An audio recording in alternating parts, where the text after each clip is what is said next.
OPPO has just blatantly copied Apple by launching ColorOS 15, which seems to be based on iOS 18. At an event in China, it has been presented this new operating system that arrives completely redesigned. It is probably the biggest update OPPO has ever seen in its history. Even its launch video looks very similar to Apple's videos. The icons are redesigned, all the animations are redesigned, and believe me, they look an awful lot like the animations we currently see in iOS 18. So it almost looks like iOS 18 but with Android. However, it won't just be an aesthetic change. OPPO claims that they have also made changes at a very low system level to achieve sky-high performance. So the response speed of opening applications and absolutely everything is highly optimized. It also brings many artificial intelligence features, including a new, much improved voice assistant. Although this for China, probably globally, they will still use Google Assistant or Google Gemini. However, OPPO's level of copying is noticeable even in the voice assistant, because the same animation that you see when you open Siri on Apple is what is now displayed on OPPO devices, a kind of colored bar around the screen that looks exactly the same.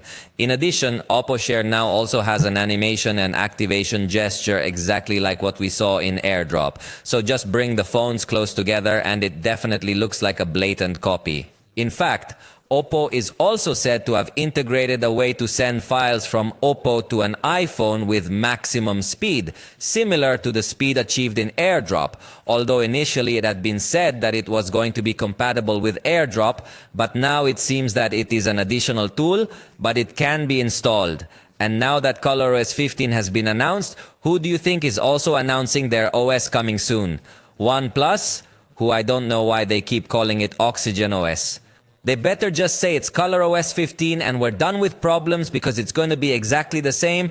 And the same thing will happen with Realme, which is already with its Realme UI 7 beta test, but it's going to be exactly the same. Remember that OPPO, OnePlus and Realme share the same operating system, albeit with different names. So soon, all these new features and this new design that is being released in ColorOS 15 will also reach these devices from other brands. Let me know your opinion regarding this that OPPO has done, because possibly many users do not like iOS, but because of how limited it can become in terms of different restrictions, or that it does not have several functions that we do find in Android. But possibly they do like the aesthetics. So I understand that ColorOS 15 betting on this aesthetic could be attractive to a good number of users who perhaps enjoy how iOS 18 looks like, and now complemented with good software features like split screen or floating screen, which we do not usually find on the iPhone. It will be completely positive. But there is also another group of people who probably don't want to have any relationship with iOS. So let me know all your opinion in the comments.